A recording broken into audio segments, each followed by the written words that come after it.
Thank you Jesus, thank you Lord, thank you master. धन्यवाद यीशु, धन्यवाद राजा, धन्यवाद पिता। फिर से एक बार खुदावन यीशु मसीह के जलाली नाम में आप सभी का, मैं पास्टर राजू ठाकुर पुणे महाराष्ट्र से यहोवा निस्सी चर्च ऑफ क्राइस्ट के इस पेज के ऊपर विशेष आपका हार्दिक स्वागत करता हूँ। सभी को शालोम, जय मसीह की। प्रभु की शांति आपके साथ हमेशा हर परिस्थिति में बनी रहे और आपको स्थिर बनाए रखे। मैं फिर से एक बार इस सेवकाई की शुरुआत में खुदावन यीशु मसीह के नाम में पवित्र आत्मा की अगुवाई में पिता परमेश्वर यहोवा को मैं मेरे जीवन से आज विशेष धन्यवाद कहता हूँ। उसी के साथ साथ ये सेवकाई में जो भी मुझे साथ दे रहे हैं, जो भी यहोवा निस्सी चर्च ऑफ क्राइस्ट के जो लीडर्स है, जो अगुवे हैं, सभी का मैं धन्यवाद करता हूँ। और उसी के साथ साथ जो कोई मित्र पास्टर्स जो हमारे साथ हमारे पेज के ऊपर सेवकाई करते हैं, उन सारे मित्र पास्टरों का भी मैं तहे दिल से धन्यवाद देता हूँ। पास्टर सैमुअल स्मिथ है, और पास्टर पॉल बनकर है, पास्टर राजू अल्लाट है, और नेपाल से पास्टर जॉन कुंवर है, और बीच बीच में जो भी हमारे मित्र पास्टर आते हैं, पास्टर विवेक दुप्ते है, पास्टर विश्वास गड़ाक है, इन सभी पासवानों का मैं तहे दिल से खुदावन यीशु मसीह का नाम में मैं धन्यवाद देता हूँ। किसी का नाम अगर लेने में भूल चूक हो गई होगी तो क्षमा कर देना। और सभी से हम प्रेम करते हैं, प्रभु आपको आशीषित करें। और चलते आज हम विशेष आज की सभा की हम शुरुआत करते हैं। और इस सभा की शुरुआत में हम खुदावन यीशु मसीह के नाम को ऊंचा उठाते हैं। यही नाम है सबसे ऊंचा। हमारे नाम को हम कभी ऊंचा नहीं उठाएंगे, क्योंकि हमारे जीवन से केवल यीशु का नाम ऊंचा उठाया जाए, यही जीवन हम जीना चाहिए। तो आइए हम प्रार्थना में चलते हैं। खुदावन यीशु मसीह के नाम में प्रभु जी, आज की दोपहर के समय में प्रभु जी, आज जिस सेवकाई के लिए हम परमेश्वर आज इकट्ठा हुए, इस सेवकाई के द्वारा आपकी महिमा हो।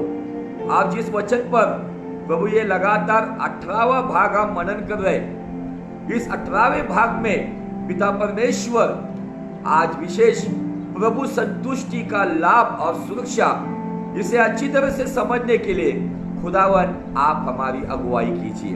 हमारे जीवन में जहां पर हम कमजोर है, वहां पर आप हमें बलवान कीजिए। जहां पर हम दिशाहीन है, हमें आप आपका मार्गदर्शन, आपकी अगुवाई में पवित्र आत्मा के सामर्थ्य में हमें चलाइए। सारा आदर, सारी महिमा आपके जलाली नाम को देते हुए, जो था, जो है, जो आने वाला है, जो आदि और अंत, अल्फा और ओमेगा, जो यीशु मसीह है, वही यीशु नासरी के नाम में मांगते हैं। इसलिए सुन और ग्रहण कर पिता, आमीन। मेरा यीशु,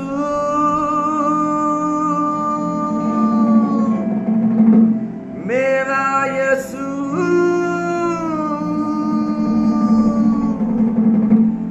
मेरा यीशु, यीशु, मेरा यीशु, यीशु, मेरा यीशु, यीशु, मेरा यीशु, यीशु, मेरा यीशु, यीशु, मेरा यीशु, यीशु, मेरा यीशु, यीशु, मेरा यीशु, यीशु, मेरा यीशु, यीशु, मेरा यीशु, यीशु, कोई आदि मेरा, वो नची मेरा, मेरा यीशु, यीशु, मेरा यीशु, यीशु, मेरा यीशु, यीशु, मेरा यीशु, यीशु, कोई आदि मेरा, वो नची मेरा।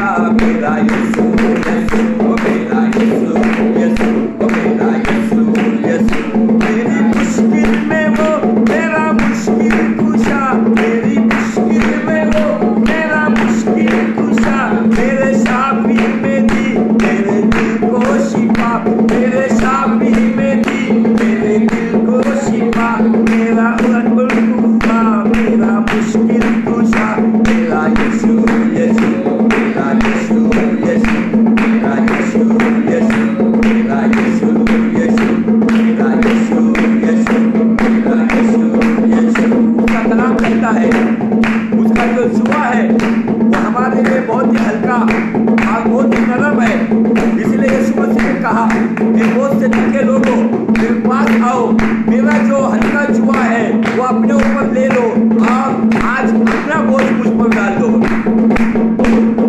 उसका जुआ नरम और मुलायम भी है, उसका जुआ नरम और मुलायम भी है, उसका जुआ नरम और मुलायम भी है, उसका जुआ नरम और मुलायम भी है। वो है दायम तक उसका कायम भी है, वो है दायम तक उसका कायम भी है। वो है अल-शद्दाई, वो है अदोनाई, मेरा यीशु यीशु, वो मेरा यीशु यीशु, वो मेरा यीशु यीशु, वो मेरा यीशु यीशु, वो मेरा यीशु यीशु, वो मेरा यीशु यीशु। मिले दिल को आराम जो जपे यीशु नाम, मिले दिल को आराम, मिले दिल को आराम, मिले दिल को आराम जो जपे यीशु नाम, मिले दिल को आराम जो जपे यीशु नाम, मिले दिल को आराम, ओ मिले दिल को आराम जो जपे यीशु नाम, मिले दिल को आराम जो जपे यीशु नाम, यीशु नाम, यीशु नाम, यीशु नाम, यीशु नाम, यीशु नाम, यीशु नाम, यीशु नाम, यीशु नाम, मिले दिल को आराम जो जपे यीशु नाम, मिले दिल को आराम जो जपे यीशु नाम। वो है आबे हयात पिता जीवन का जाम, वो है आबे हयात पिता जीवन का जाम, वो है शाहों का शाह सबका आसरा, मेरा यीशु यीशु, वो मेरा यीशु यीशु, वो मेरा यीशु यीशु, वो मेरा यीशु यीशु, वो मेरा यीशु यीशु, वो मेरा यीशु यीशु। वो ये हादी मेरा, वो मुनच्छे मेरा, मेरा यीशु यीशु, वो मेरा यीशु यीशु, वो मेरा यीशु यीशु, मेरा यीशु यीशु। मिले दिल को आराम जो जपे यीशु नाम, मिले दिल को आराम जो जपे यीशु नाम, मिले दिल को आराम जो जपे यीशु नाम। वो है आबे हयात पिता जीवन का जाम, वो है आबे हयात पिता जीवन का जाम, वो है शाहों का शाह सबका आसरा, मेरा यीशु यीशु, वो मेरा यीशु यीशु, वो मेरा यीशु यीशु, वो मेरा यीशु यीशु, वो मेरा यीशु यीशु। कृष्णा कृष्णा कृष्णा कृष्णा कृष्णा कृष्णा कृष्णा, नम नम नम नम नम नम नम नम, कृष्णा कृष्णा कृष्णा नम नम नम नम नम नम नम, कृष्णा कृष्णा कृष्णा। मिले दिल को आराम जो जपे यीशु नाम, मिले दिल को आराम जो जपे यीशु नाम। वो है आबे हयात पिता जीवन का जाम, वो है आबे हयात पिता जीवन का जाम, वो है शाहों का शाह सबका आसरा, मेरा यीशु यीशु, मेरा यीशु यीशु, मेरा यीशु यीशु, मेरा यीशु यीशु, मेरा यीशु यीशु, यीशु यीशु यीशु यीशु यीशु यीशु नाम, यीशु यीशु यीशु यीशु यीशु यीशु नाम, यीशु यीशु यीशु यीशु यीशु यीशु नाम। मिले दिल को आराम जो जपे यीशु नाम, मिले दिल को आराम जो जपे यीशु नाम। वो है आबे हयात पिता जीवन का जाम, वो है आबे हयात पिता जीवन का जाम, वो है शाहों का शाह सबका आसरा, मेरा यीशु यीशु, वो मेरा यीशु यीशु, मेरा यीशु यीशु, मेरा यीशु यीशु, मेरा यीशु यीशु, मेरा यीशु यीशु।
जिंदा खुदावन आपकी आराधना करता, आपके जैसा कोई नहीं है। थैंक यू लॉर्ड, धन्यवाद यीशु, थैंक यू जीसस। वो जीवित परमेश्वर, उसकी आराधना में जिंदगी भर उस पवित्रता के साथ, उस सादगी के साथ, अभिषेक के साथ हमें हरदम करनी चाहिए, आखिरी सांस तक करनी चाहिए, क्योंकि उसने हमें एक नया जीवन दिया है। ये नए जीवन के लिए उसने जो बलिदान उस सूली के ऊपर हमारे लिए दे दिया है, हम कैसे उसको भूल सकते हैं। तो आइए उसी परमेश्वर की उस बलिदान को, उसके पुनरुत्थान को याद करते हुए आइए और उसके करीब चलते हैं। Thank you Jesus. जीवित परमेश्वर की आराधना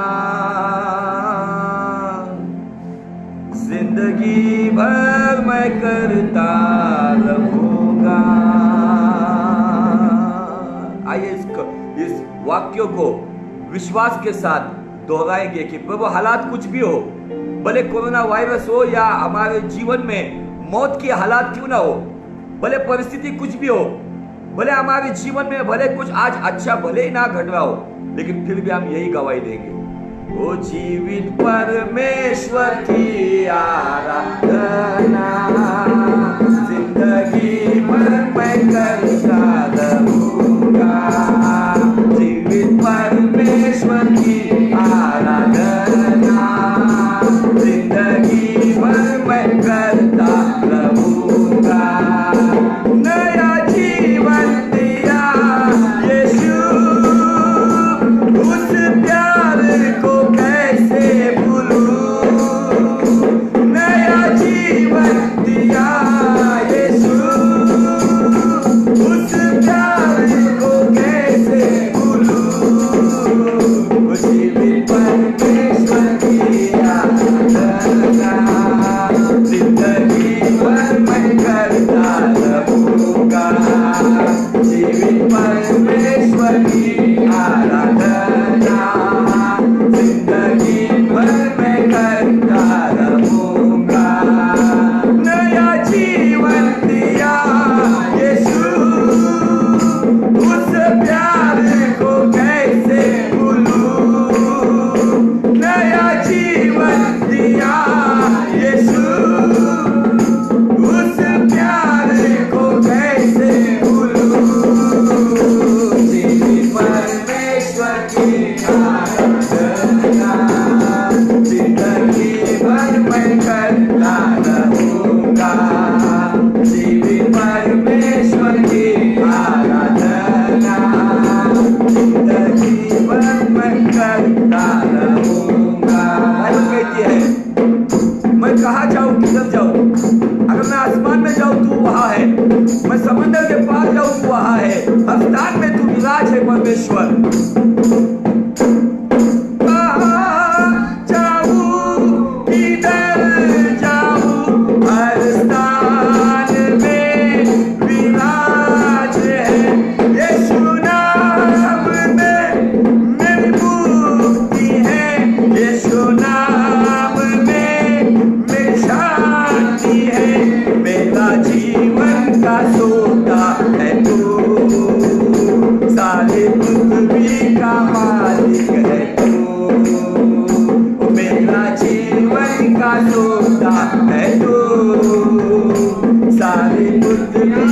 मालिक है तू, नया जीवन दिया यीशु, उस प्यारे को कैसे भूलूं, जीवित परमेश्वर की आराधना जिंदगी भर मैं करता रहूंगा, जीवित परमेश्वर की आराधना जिंदगी भर मैं करता रहूंगा। उस परमेश्वर ने हमारे सारे गुनाहों को सूली के ऊपर अपने ऊपर ले लिया और उस लहू के द्वारा हमें शुद्ध और पवित्र कर दिया है। आज क्यों ना हम उसकी और करीब आकर कहें उसे और उसको कबूल करते हुए यही बात कहेंगे,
सदा यीशु हो तेरी सदा पाक रूह हो तेरी सदा आराधना आराधना आराधना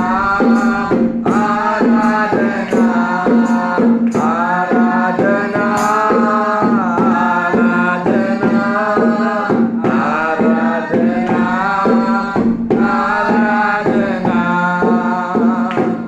धन्यवाद देते प्रभु, तेरी महिमा तेरी स्तुति प्रशंसा करते हैं। तेरे जैसा कोई नहीं है, तेरे जैसा ना तेरे पहले था, ना तेरे समय में, ना तेरे समय में आने वाले समय में होगा। यीशु केवल तू ही है, तू ही है यीशु। तू ही हमारा आसरा है, तू ही हमारा सहारा है, तू ही हमारा दाता, त्राता, मित्र, चरवाहा, उद्धारक, सब कुछ तू ही है। हम जाए तो जाए कहा, जब सब लोग तुझे छोड़कर चले गए। उन 72 चेलों ने भी परमेश्वर यूहन्ना 6:66 में बाइबल कहती है कि वो भी तुझे छोड़कर चले गए और फिर से लौट कर नहीं आए। जिन्होंने उन 5 रोटी और 2 मछलियों का चमत्कार देखते रोटी को खाया, वो भी चले गए। जो तुझे रब्बी जानते थे वो भी तुझे छोड़कर चले गए।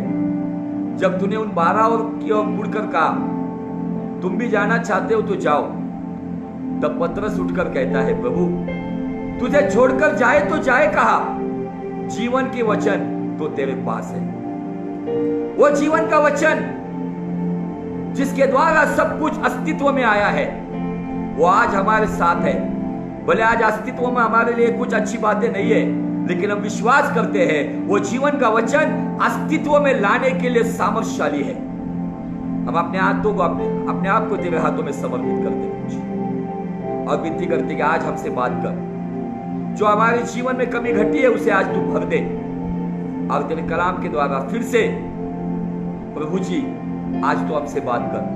कैसे हम तुझे संतुष्ट रखे, कैसे प्रभु तुझे प्रसन्न करे, ये दाऊद के जीवन के द्वारा तू हमें फिर से एक बात सिखला। अब जहां पर हम गलत है वहां पर तू हमें सीधा कर, जहां पर हम गलतियां करे वहां तू हमें सुधार, जहां पे हम कमजोर है वहां पर तू हमें प्रभु बदल, वहां पे तो हमें सामर्थ्यशाली कर। जहां पे हम गलतियां कर रहे प्रभु तू वहां पे चाहिए तो हमें डांट, लेकिन प्रभु तेरी डांट भी प्रभु हम स्वीकारते हो मधु से मीठी होगी, क्योंकि तेरा कलाम हमें सिखाता है खुली डांट गुप्त प्रेम से अधिक प्यारी होती है। जो तेरी इच्छा है तेरे कलाम के द्वारा, भले फिर आज मधु से मीठा कलाम दे, वो कड़वी वनस्पति के समान दे, आग के समान दे, दोधारी तलवार के समान दे, जो चाहिए वैसा तू दे।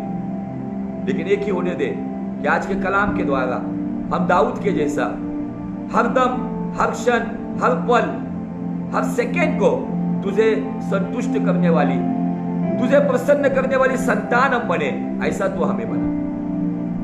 सारा आदर सारी महिमा आपके जलाली नाम को देते हुए खुदावंद यीशु मसीह के जलाली नाम में मांगते हैं, इसलिए सुन और ग्रहण कर पिता, आमीन, हालेलुया। फिर से एक बार सबका खुदावंद यीशु मसीह के नाम में मैं स्वागत करता हूं।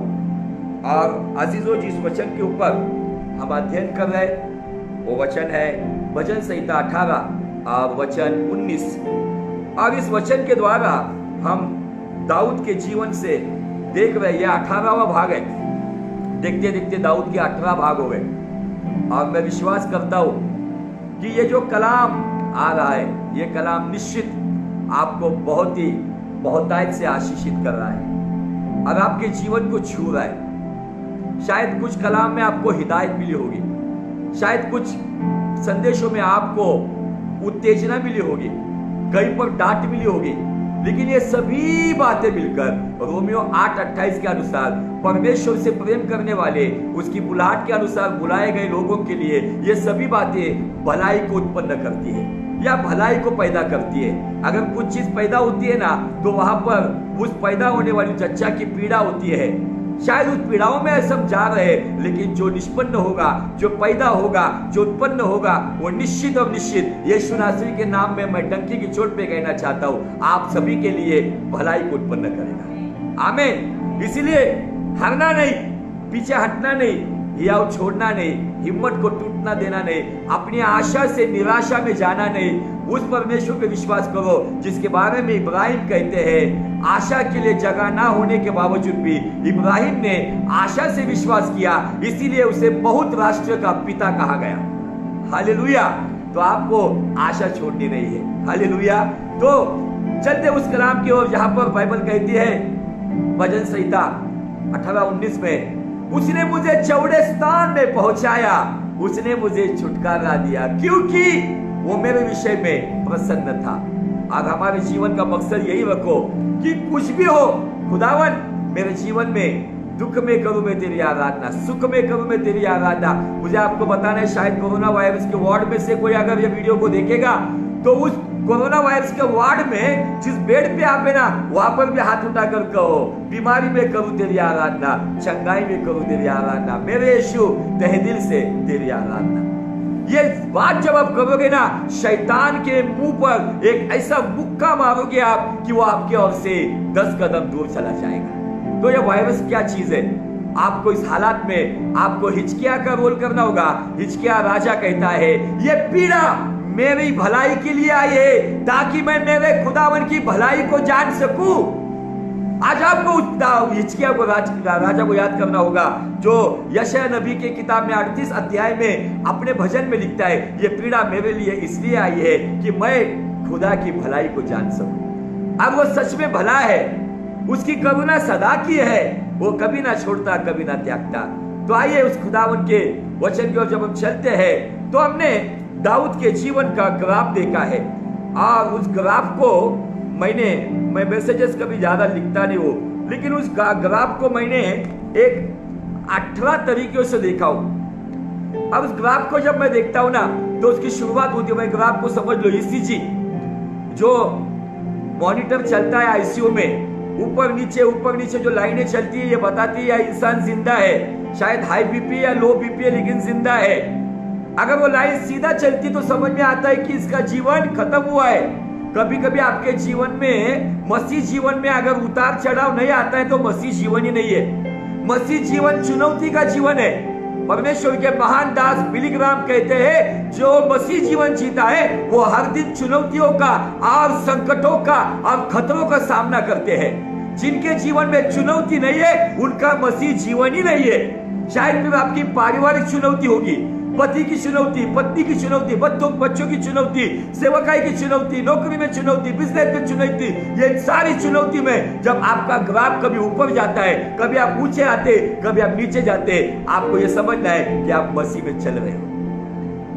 अगर किसी के जीवन में कोई खतरा नहीं, कोई समस्या नहीं, मैं कहता हूं कि ये जीना भी कोई जीना है लल्लू। अगर आपके जीवन में अगर खतरे है, समस्या है, इसका मतलब आपके जीवन में मसीह के साथ आप चल रहे हो। कभी वो ऊंचाई पे उड़ान दे रहा है, कभी वो नीचे लेके, कभी नीचे लेके जाता है। क्यों?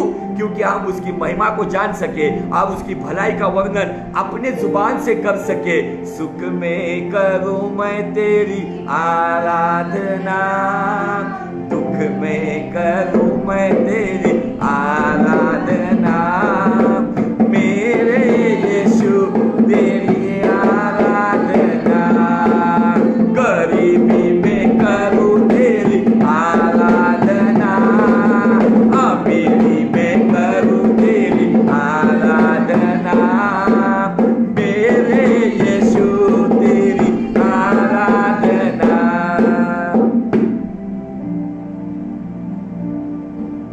कभी कभी हालात बहुत बदतर बन जाते हैं। एक मसीह विश्वासी को, जो मसीहत में चलते हैं, वो केवल गुलाब जामुन नहीं खाते।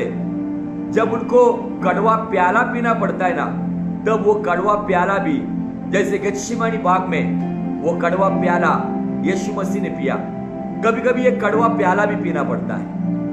ये कड़वा प्याला हमें आगे जाके हमें मीठा प्याला देता है। जैसे आपने एक उर्दू सॉन्ग गाया था, मेरा यीशु यीशु, वो है आबे हयात, देता जीवन का जाम।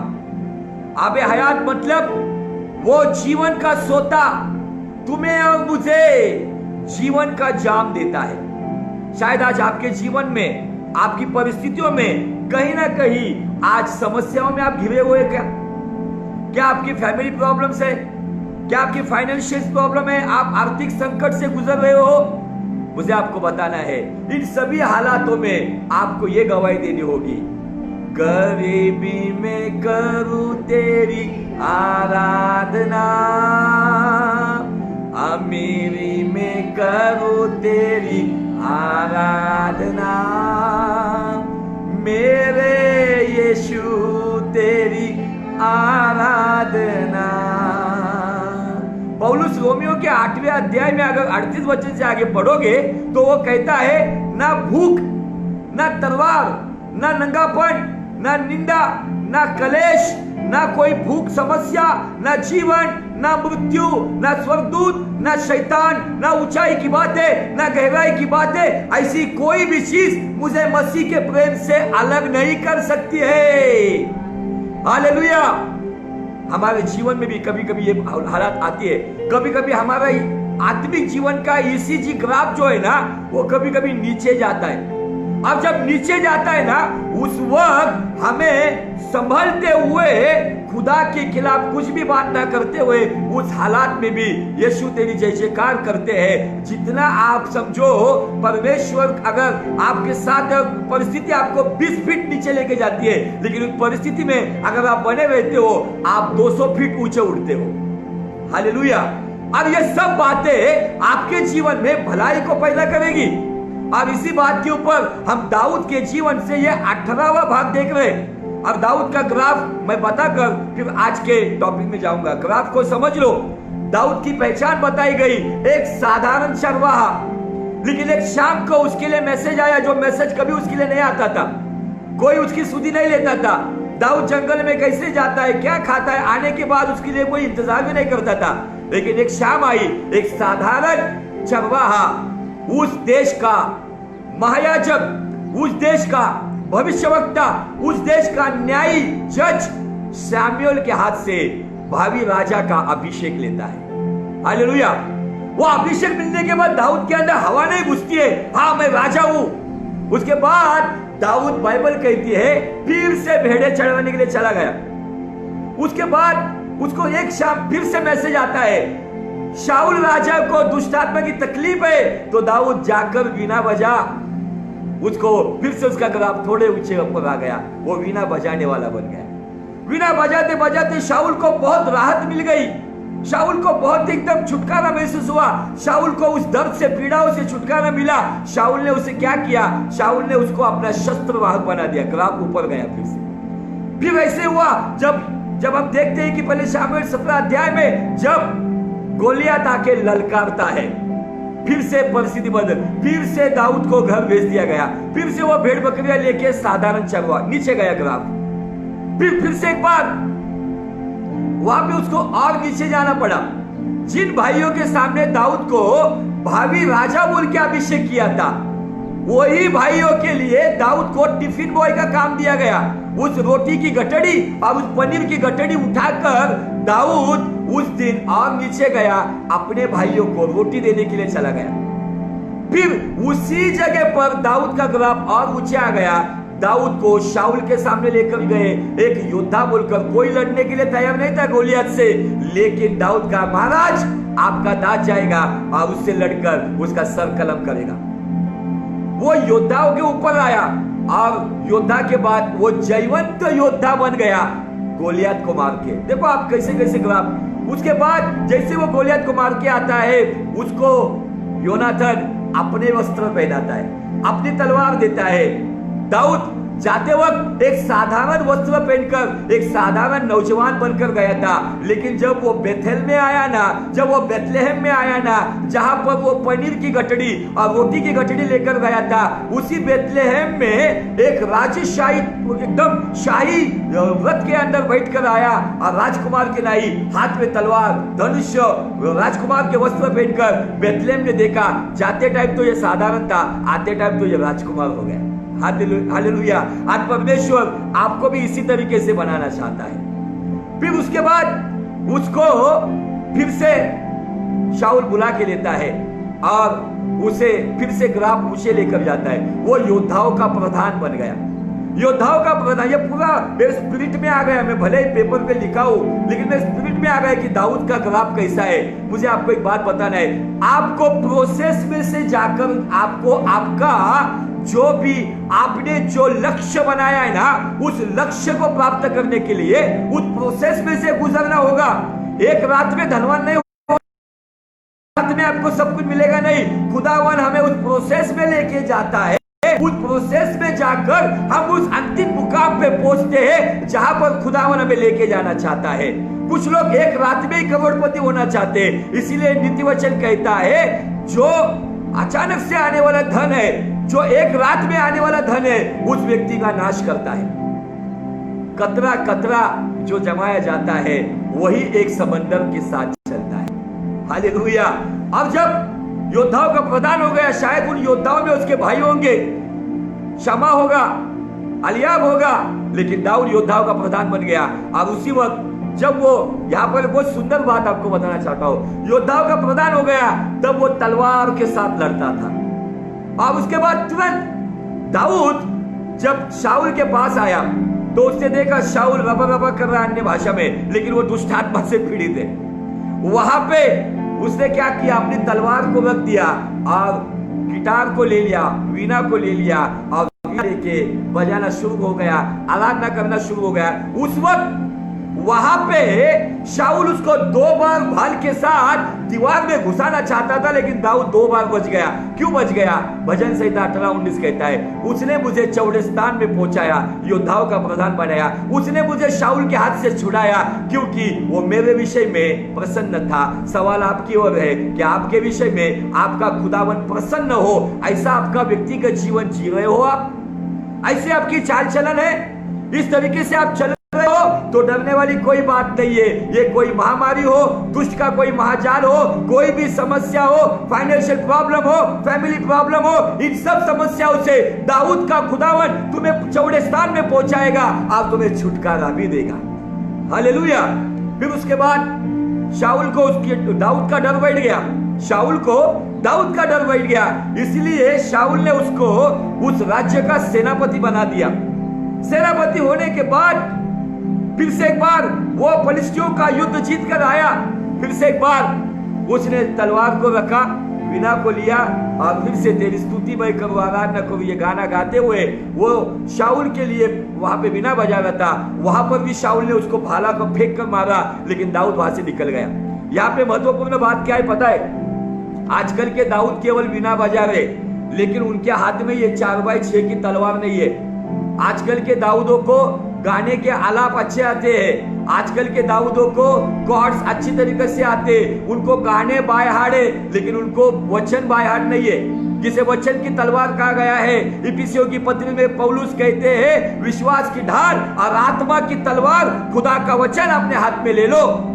लेकिन आज बहुत ही, मुझे बताने के लिए ये बात बहुत ही खराब लगती है, हमारे दाऊद जो है नौजवान, उनके पास गिटार तो है लेकिन तलवार नहीं है। जो गिटार बजाने में इंटरेस्टेड है लेकिन तलवार चलाने में इंटरेस्टेड नहीं है। बाइबल कहती है, यशायाह नबी के, यिर्मयाह नबी के 48 अध्याय के 10 वचन में बाइबल कहता है, 48:10 में वहां पे स्पष्ट लिखा गया है, जो अपनी तलवार को खून नहीं लगाता है वो शापित है। कौन सी तलवार? वचन की तलवार से हमें रोज दुष्ट का खून निकालना होगा, क्योंकि हमारे भीतर यीशु का लहू है। यीशु का लहू दुष्ट का लहू देके सिवाय अपना जीवन नहीं जीता है। हालेलुया। आज हमें समझना चाहिए प्रियो, क्या हम सच में हम खुदावन को खुश करने वाला जीवन जी रहे? क्या सच में हम उसको ऊंचा उठा रहे हैं? आज अपने व्यक्तिगत जीवन की जांच करो। फिर उसके बाद दाऊद को मैं आज केवल एक राह बताकर रुक जाऊंगा, और फिर जब मैं फ्राइडे को आऊंगा तो मैं आपको दाऊद का तीसरा अभिषेक कैसे हुआ, वो तीसरा अभिषेक के पास लेकर जाऊंगा। फिर जब उसके बाद दाऊद भाग गया, दाऊद को एक भगोड़ा बोल के शाऊल ने प्रेजेंट किया, शाऊल ने दाऊद को बदनाम किया। वो दाऊद जिससे इस्राएल प्रसन्न था, सारे लोग प्रसन्न थे, लेकिन उसको बदनाम किया गया। एक बदनाम व्यक्ति बोल के, कभी कभी आपके जीवन में यह बदनामी आएगी, लेकिन मुझे आपको बताना है, इस बदनामी में जैसे को तैसा मत चलो। इस बदनामी में दाऊद एक ही कर रहा था, दाऊद भाग रहा था। जब शाऊल 3-3 हजार लोगों की फौज लेकर जब पहली बार एन गैदी के जंगल में आया, जब उसके हाथ में एक सुनहरा मौका था, शाऊल सोया हुआ था और उसकी भाल उधर थी। जो दाऊद गोलियत की तलवार से गोलियत का सर काट सकता है, क्या वो दाऊद शाऊल का सर काट नहीं सकता था? क्या शाऊल को मार नहीं सकता था? उसने ना खुद ने मारा, ना किसी को मारने दिया। अब कहता है ये परमेश्वर का अभिषिक्त है। हालांकि वो अभिषिक्त उसके जान के ऊपर तुला हुआ था, उसकी जान लेने पर था, लेकिन उसने उसका नुकसान नहीं किया। यह है परमेश्वर को प्रसन्न करने वाला स्वभाव, जो यीशु मसीह कहता है अपने शत्रुओं से भी प्रेम करो। हालेलुया। उसको मौका था शत्रुओं का टुकड़ा करने का, उसकी गर्दन को अलग करने का, लेकिन उसने उस मौके का फायदा नहीं उठाया। वहां से वो भाग गया, उसके वस्त्र के छोर को काट लिया और उसको यह संदेश दिया कि मैं वस्त्र के छोर को काट सकता हूं, तेरा गला भी काट सकता था। वहां से आगे फिर कुछ समय के बाद जब दाऊद हकीला नाम की पहाड़ी से वो जिपी जंगल में चला गया, वो जंगल में वहां पे फिर से एक बार शाऊल फिर से 3,000 लोगों को लेकर दाऊद को मारने आया। वहां पर भी मौका था, लेकिन वहां पर दाऊद ने शाऊल का भाला और उसकी पानी की सुराही लेकर वहां से चला गया और शाऊल को फिर उस वक्त एहसास हुआ और शाऊल ने उसे आशीष दिया। और वहां से दाऊद कहता है कि ये बार बार मेरी खबर मिलेगी, मेरे पीछे आएगा। दाऊद एक अज्ञान जगह पर चले गए, जिसे अज्ञातवास कहा जाता है, वनवास। कुछ लोगों ने बनाई हुई कहानी है, वनवास में चला गया खुदावन। हमारा दाऊद वो भी वनवास में चला गया, वहां पे कैसी अज्ञात जगह पे चला गया जहां पर उसने एक सेनापति, एक योद्धा होने के बावजूद भी पागलपन की एक्टिंग भी की एक फलिस्ती राजा के सामने। लेकिन उस जगह पर मैं आपको बताना चाहता हूं, दाऊद ऐसी जगह पे था जिसके बारे में कोई खबर नहीं रखता था। शायद आपके बारे में किसी को खबर नहीं होगी, आप क्या कर रहे हो, किधर हो। शायद आपको कुछ समय के लिए आपका जो ग्राफ है वो अज्ञातवास में जाना पड़ेगा, अननोन प्लेस में आपको जाना पड़ेगा, जहां पे आपको जानने वाले कोई सोचते नहीं होंगे ये कहां गया, शायद मर तो नहीं गया। लेकिन मुझे आपको बताना है, कुछ समय के लिए आपको खुफिया जगह पे रहना पड़ेगा। अब वो खुफिया जगह क्या है? परमेश्वर का परम पवित्र स्थान। सब लोगों को भूल जाओ और इस लॉकडाउन में अपने खुदावन के साथ पूरा घुल मिल जाओ और उसके साथ घंटों समय बिताओ। दाऊद ने एक सेना बनाई। दाऊद उस वक्त क्या बन गए पता है आपको? दाऊद देखो, जिसको राजा का अभिषेक किया था, जो योद्धाओं का प्रधान था, जो इजराइल राष्ट्र का सेनापति था, वो दाऊद जब उसके जान के ऊपर उसी राष्ट्र का राजा आया, फिर उससे बचकर जब वो चला गया, तब दाऊद एक ऐसे लोगों का सरदार बन गया। आप बहुत हंसे हुए उस सरदार के ऊपर। किस लोगों का सरदार बना दाऊद? मैं थोड़ा सा ये पॉइंट आपको बताना चाहता हूं। Hallelujah, thank you Jesus. दाऊद को जो लोग मिले ना, कौन लोग मिले, मैं थोड़ा सा उसके बारे में आपको बताना चाहता हूं।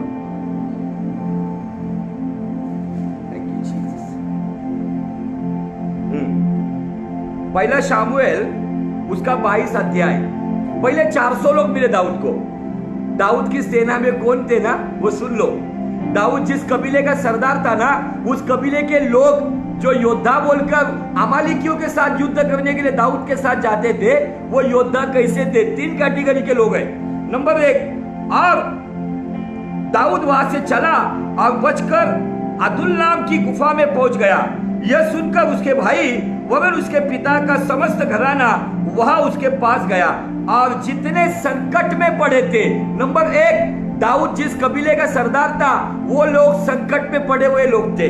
नंबर 2, जितने ऋणी थे, ऋणी मतलब कर्जदार, HDFC का लोन, SBI का लोन, ICICI बैंक का लोन, ऐसे सब लोन में डूबे हुए लोग जो कर्जा चुका नहीं पाए, ऋणी लोग थे। और जितने उदास थे, सब पंकज उदास के स्वभाव के लोग थे। ऐसे उदास लोग थे जिनके जीवन में कोई लक्ष्य नहीं था। ये 3 कैटेगरी के लोग, वे सब उसके पास इकट्ठे हुए और वह उनका प्रधान हो गया। योद्धाओं का प्रधान होने वाला दाऊद ऐसे कबीलों का सरदार बन गया, ऐसा बेनाम बादशाह बन गया।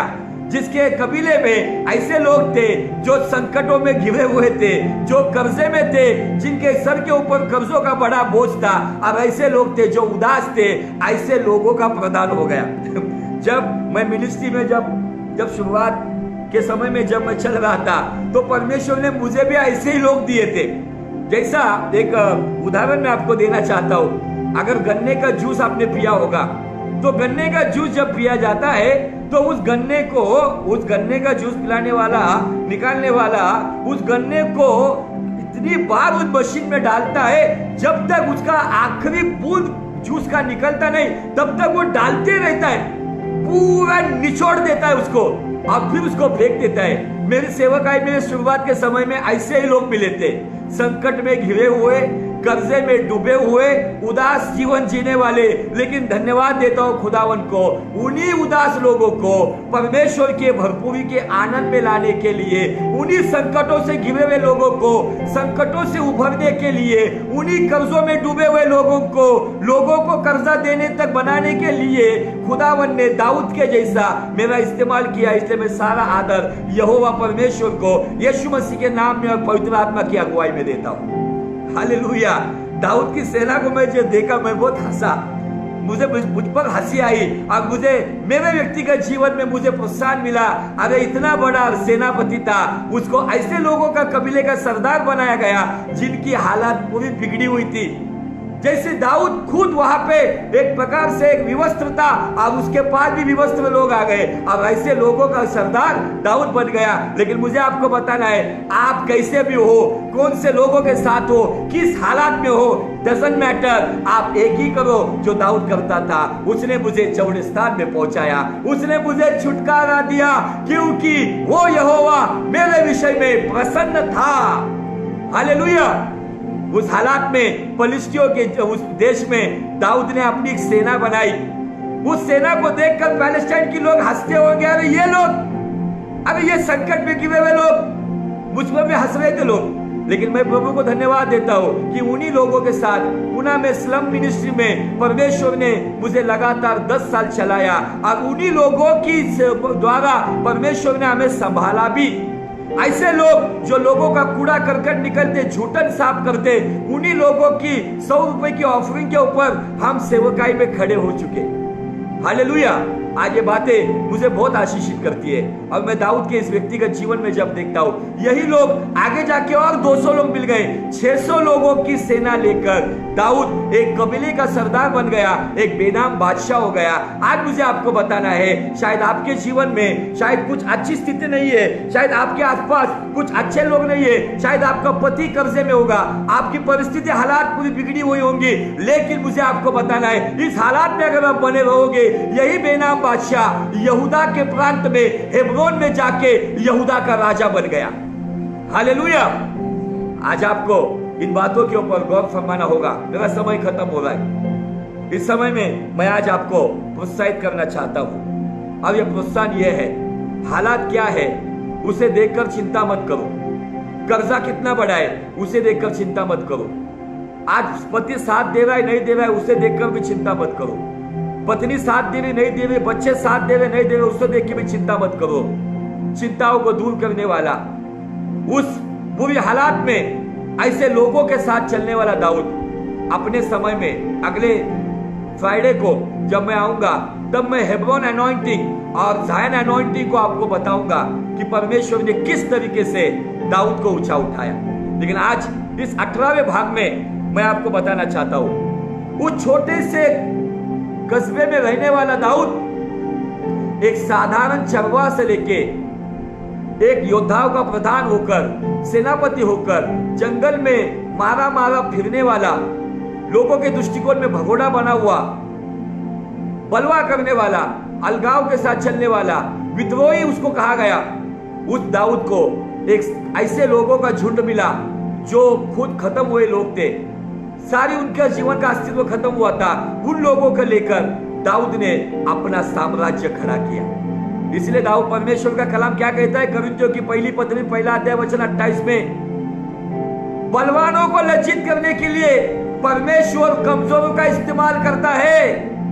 भले आज आप कमजोर हो, यही कमजोरी आपको खुदावंद यीशु नासरी के नाम में बलवंत करेगी और बलवानों को लज्जित करने के लिए बहुतायत से यीशु के नाम में आपका इस्तेमाल करेगी। हालेलुया। ये हमारा परमेश्वर है, अद्भुत है। बेनाम बादशाह यहूदा का बादशाह हो गया, अब यही यहूदा का बादशाह इजराइल का शहंशाह हो गया। हालेलुया। आज आपको इन बातों के ऊपर अमल करना होगा। कभी कभी हमारी परिस्थिति को हम बहुत कोसते हैं, इन परिस्थिति के ऊपर बहुत सोचते हैं, लेकिन दाऊद को याद करो जो पैलेस्टाइन में बेनाम बादशाह बनकर रहा, ऐसे लोगों के झुंड में था जो खुद फटीचर अवस्था में थे, जो खुद फटीचर स्थिति में जी रहे थे, उन्हीं को लेकर उसने अपना साम्राज्य खड़ा किया। हालेलुया। क्यों नहीं परमेश्वर इस कोरोना वायरस में शायद दुनिया हमें फटीचर समझती होगी, लेकिन इन्हीं फटीचरों को लेकर ये खुदावन कूड़े से उठाकर हमें सरदारों की बैठक में लेकर जाएगा। हालेलुया। विश्वास करो, परमेश्वर परिस्थिति बदलेगा। विश्वास करो, महिमा से महिमा में लेके जाएगा। विश्वास करो, हालात बदल दिए जाएंगे। हालेलुया। अद्भुत खुदावन है हमारा।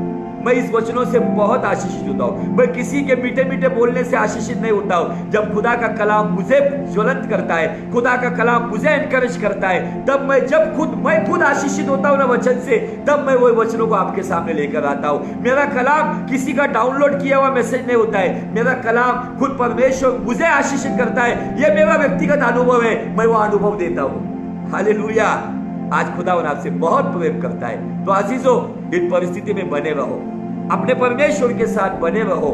हालात कुछ भी हो, हालात को बदलने वाला यीशु मसीह कल, आज और युगान युग जो था, जो है, जो आने वाला, अल्फा और ओमेगा उद्धारक परमेश्वर यीशु नासरी आपके साथ है। इसलिए हिया मत छोड़ो, डोंट गिव अप। पीछे बिल्कुल हटना नहीं, आगे और आगे चलना है। हालेलुया। मैं विश्वास करता हूं कि भले मैंने आज बाइबल को खोला नहीं, लेकिन जो मेरे हृदय में रात को परमेश्वर ने डाला, वही बातें मैंने आपके सामने रखी। मैं रात को अध्ययन कर रहा था, तब दाऊद के साथीदारों को बताया, फटीचर लोग थे। परमेश्वर कहता है ऐसे फटीचर लोगों को लेकर मैं यहूदा का राजा फिर इजराइल का शहंशाह बना सकता हूं, तो क्यों नहीं मैं तुम्हारी फटीचर अवस्था को इस लॉकडाउन के बाद ऐसी सुधार दूंगा ना, तो सारी दुनिया देखती रहेगी, आंखें फाड़ कर देखती रहेगी। हालेलुया। मुझे देखने वाले कोई सेवक होंगे, सेविका होंगे, मैं आपको प्रोत्साहित करना चाहता हूँ। आजीजों, निराश मत हो लो। आज इस लॉकडाउन में बने रहो। इस लॉकडाउन के बाद दुनिया देखेगी, परमेश्वर आपको हेब्रोन में यहूदा के अभिषेक में लेकर जाएगी, और वही परमेश्वर आपको हेब्रोन से ज़ायन अनॉइंटिंग में लेकर जाएगी। बेथलेहम अनॉइंटिंग जो था वो पर्सनल था, फैमिली अनॉइंटिंग था। हेब्रोन अनॉइंटिंग थोड़ा सा डोमेस्टिक अनॉइंटिंग हो गया, लेकिन जब ज़ायन अनॉइंटिंग में वो गया ना, तब सारे देश ने उसको जाना कि दाऊद इजराइल का राजा हो गया। आज हमें भी थोड़ा पर्सनल लेवल पे बेथलेहम में बने रहो, वहां से हेब्रोन में आओ, हेब्रोन से वो ज़ायन में लेके जाएगा, ज़ायन से वो तेरी दुहाई को सुनेगा। हालेलुया। बहुत सारी बातें हैं मेरे दिल में, इतने अद्भुत बातें हैं कि परमेश्वर बहुत अच्छा है। Thank you Jesus. धन्यवाद देते राजा, आपने हमसे आज भले कुछ वचन को हमने पढ़ा नहीं, लेकिन जो आपने आज हमें प्रोत्साहित किया, उत्तेजित किया दाऊद के जीवन से, इसलिए आपको लाख लाख धन्यवाद देते। और प्रभु, जो लोग आज निराशा में हैं, उन्हें तू छू ले राजा, उनके जीवन को तू बदल दे प्रभु, और उनकी परिस्थिति में आप अद्भुत काम करो। Thank you Lord Jesus. आशीषित कर, जो बीमार है उन्हें छू ले, जो कोरोना पॉजिटिव है उनके रिपोर्ट्स नेगेटिव आने दे, उनकी इम्यूनिटी पावर, रोग प्रतिकार शक्ति बढ़ने दे, और सारे लोग भले चंगे होकर इस लॉकडाउन से छुटकारा पाए। इस देश को, इस राज्य को, इस जिले को यीशु नासरी के नाम से प्रभु ग्रीन जोन में लेकर आ, और हमें सभी को आशीषित कर। आपकी महिमा का बादल हम सभी को घेरे रहे, आपका जोरावर हाथ हम पर बनाए रखो, और ये जीवन आपकी महिमा करना रखो। सारा आदर, सारी महिमा आपको देते हुए सभी तेरे लोगों को तेरे हाथ में देता हूँ। मैं विश्वास करता हूँ आज बहुत सारे लोगों को उनके सवालों का जवाब आपने दे दिया है। सारा आदर, सारी महिमा आपको देते हैं। मरकुस 11:24 के साथ सहमत होते प्रभु, जो मांगा है वो हमने पाया है। यीशु नासरी के नाम में मांगते हैं, तो सुन और ग्रहण कर पिता। आमीन। प्रभु आपको आशीषित करे। फ्राइडे को हम इसमें और डीप में जाएंगे, तो बाइबल को लेकर तैयारी के साथ बने रहो। खुदावन आपको बहुत आशीषित करेगा। God bless you. God bless you.